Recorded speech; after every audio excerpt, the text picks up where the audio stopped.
As far as India's own climate diplomacy is concerned, we know that India's climate diplomacy is not just about the negotiations or COPs, the conference of parties that all countries are party to the UN Framework Convention on Climate Change. But it is beyond that. So India has, for instance, launched the International Solar Alliance. It has launched Coalition for Disaster Resilient Infrastructure. It is part of several critical, strategic partnerships on clean energy and with countries such as the United States, then European Union, Japan, and many others.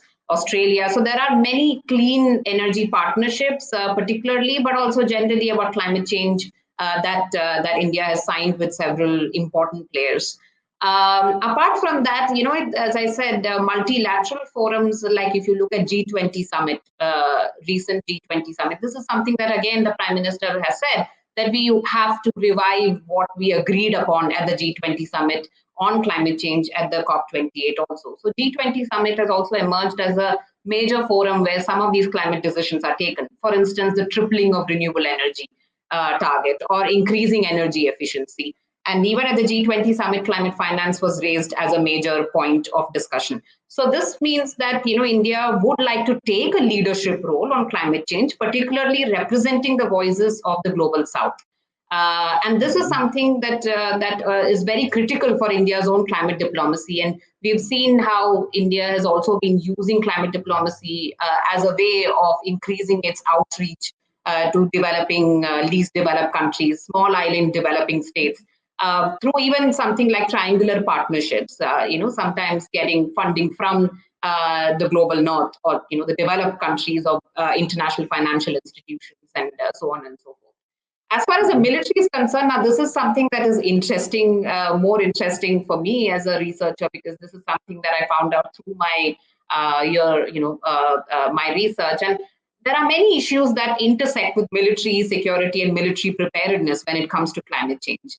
And I think the primary one, which we all see, is that of humanitarian assistance and disaster relief, because we have seen the increase in intensity and frequency of disasters, and the military, has been called to step in every time there is a major calamity within this country. And we can also see how the Indian military is cooperating with other regional militaries, and even not just in the Indian Ocean region, but beyond that now in the Indo-Pacific region. We had the NDRF, deployed in Turkey, Syria recently. So, these examples show that HADR is something that is becoming one of these primary nodes of the military itself. But beyond that, for instance, the military is also affected by climate change.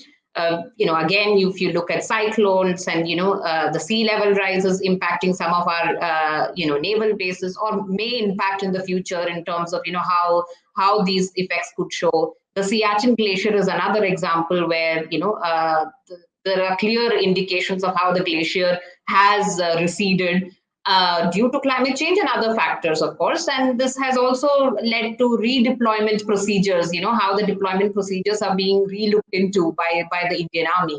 And there are many other examples of that.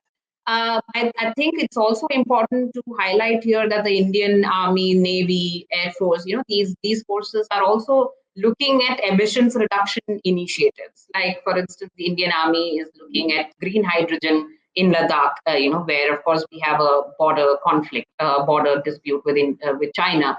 We are also looking at Navy, looking at, the Karwar Naval Base, for instance, is called a Green Naval Base, Sustainable Naval Base. It is putting into action several initiatives on using biofuels and several other initiatives to reduce its energy consumption, basically. So this is because, again, the military is known to be one of the major users of fossil fuels, and it is a major emitter, we all know.